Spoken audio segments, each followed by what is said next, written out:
নমস্কার বন্ধুরা, আমি নবনীতা আর নবনীতার পাকশালায় আপনাদের সকলকে স্বাগত জানাই। বন্ধুরা, আজ আপনাদের সাথে শেয়ার করতে চলেছি নিরামিষ দিনের দুর্দান্ত স্বাদের একটি পটল আলুর রেসিপি। সাধারণ পটল আলুতে একটি বিশেষ উপকরণ যোগে কিভাবে হয়ে যায় অসাধারণ, সেটি আজ আপনাদের সাথে আমি শেয়ার করতে চলেছি। এখানে প্রথমে আমি পটল কেটে নিয়েছি। এবার পটলগুলোকে নুন হলুদ মেখে আমি রেখে দিলাম। তারপর একটি মিক্সিং জারের মধ্যে একটি টমেটো কেটে নিয়েছি, তার মধ্যে নিলাম 4টে পাকা লঙ্কা, 1 কর পরিমাণ আদা। এবার মিক্সিং জারে একটা পেস্ট আমি তৈরি করে নিলাম। তারপর কড়াইতে দিয়ে দিয়েছি সর্ষের তেল। এখানে 3 থেকে 4 টেবিল চামচ মতো সর্ষের তেল আমি দিয়ে দিয়েছি। তারপর দিয়ে দিচ্ছি কেটে ধুয়ে নুন হলুদ মেখে রাখা পটলগুলো। তারপর গ্যাসের ফ্লেমটাকে মিডিয়ামে রেখে পটলগুলো ভালোভাবে নেড়েচেড়ে ভেজে নিতে হবে। একটু নাড়াচাড়া করে তারপর ঢাকা দিয়ে দিচ্ছি। 2 থেকে 3 মিনিট পর ঢাকাটা খুলে আবারও ভালো করে নেড়েচেড়ে দেব। ভালো করে নেড়েচেড়ে লাল লাল করে পটলগুলো ভেজে এবার একটি পাত্রের মধ্যে আমি তুলে নিচ্ছি। তারপর ওই একই তেলে দিয়ে দেব কিছু ফোড়ন। প্রথমে দিয়ে দিলাম দারচিনি, তেজপাতা আর দিয়ে দিচ্ছি সামান্য পরিমাণ সাদা জিরে। মশলাটা থেকে সুন্দর গন্ধ বেরোনো পর্যন্ত একটু নাড়াচাড়া করে নিলাম। তারপর দিয়ে দিচ্ছি ডুমো ডুমো করে কেটে রাখা আলু। আলুগুলোকে ভালো করে নেড়েচেড়ে আমি একটু নরম করে ভেজে নেব। এই অবস্থায় গ্যাসের ফ্লেমটাকে কিন্তু মিডিয়ামেই রাখতে হবে। আলুগুলো নরম হওয়ার জন্য আমি ঢাকা দিয়ে দিলাম। কিছুক্ষণ পর ঢাকা খুলে আবারও একটু নেড়েচেড়ে দিচ্ছি। আলুগুলো একটু সময় দিয়ে ভালোভাবে ভেজে নিতে হবে। আলুগুলো নরম হয়ে গেছে। এইবার আমি দিয়ে দেব আমার তৈরি করে রাখা মশলার পেস্টটা।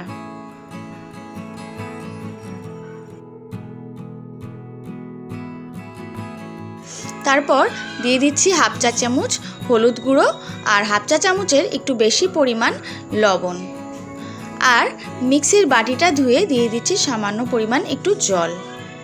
এবার গ্যাসের ফ্লেমটাকে মিডিয়ামে রেখেই ভালোভাবে নেড়েচেড়ে কষিয়ে নিতে হবে, যতক্ষণ না পর্যন্ত মশলা থেকে কাঁচা গন্ধ চলে যাচ্ছে। মশলাটা কষানো হয়ে গেছে। এই সময় যখন তেল ছাড়তে আরম্ভ করেছে তখন দিয়ে দিলাম 1/2 চা চামচের একটু বেশি পরিমাণ জিরের গুঁড়ো আর 1/2 চা চামচ ধনের গুঁড়ো।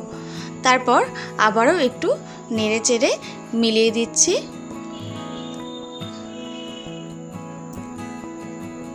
এই মশলাটা দিয়েও আবার যখন কষানো হয়ে যাবে ঠিক সেই সময় আমরা দিয়ে দেব আমাদের ভেজে রাখা পটলটা। পটলটা দিয়ে আবারও ভালো করে নেড়েচেড়ে কষিয়ে নিতে হবে।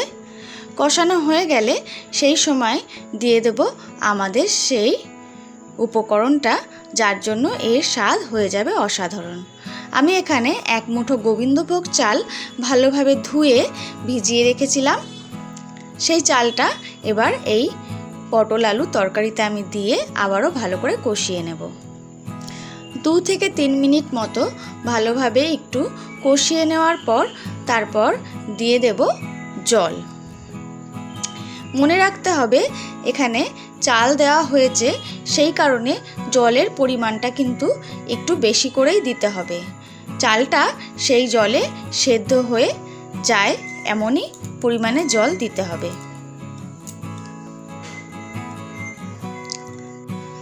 মশলাটা কষানো হয়ে গেছে। এবার আমি দিয়ে দিচ্ছি জল।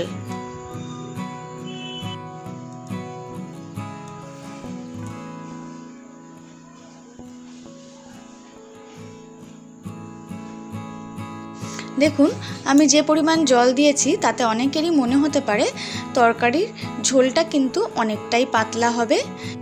তা কিন্তু একেবারেই নয়। এই জলে চালটা ফুটবে এবং গ্যাসের ফ্লেম অফ করে দেওয়ার পর ঠান্ডা হওয়ার পর সেই চালটা আরও জল টেনে আমাদের তরকারিটাকে কিন্তু মাখা মাখা একটা টেক্সচার এনে দেবে।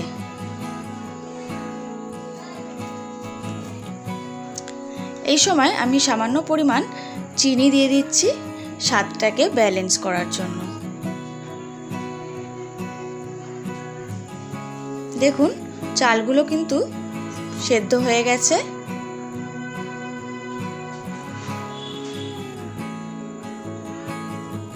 এই সময় আমি দিয়ে দিচ্ছি হাফ চা চামচের একটু কম পরিমাণ গরম মশলার গুঁড়ো আর 1 চা চামচ ঘি। তারপর একটু নাড়াচাড়া করে মিলিয়ে দিয়ে গ্যাসের ফ্লেমটা অফ করে দেব। গ্যাসের ফ্লেমটা অফ করে দিয়ে ঢাকা দিয়ে স্ট্যান্ডিং টাইমে রেখে দেব 10 মিনিট। দেখুন তরকারিটা কিন্তু একেবারেই পাতলা ঝোল হয়ে যায়নি, একদম মাখা মাখা একটা টেক্সচার এসেছে। আশা করি বন্ধুরা আমার এই রেসিপিটি আপনাদের ভালো লেগেছে। রেসিপিটি যদি ভালো লেগে থাকে তবে লাইক, শেয়ার এবং কমেন্ট করবেন। আর আমার চ্যানেলটি যদি এখনও না সাবস্ক্রাইব করা থাকে তবে সাবস্ক্রাইব করার অনুরোধ রইল। সকলে সুস্থ থাকবেন, ভালো থাকবেন, নমস্কার।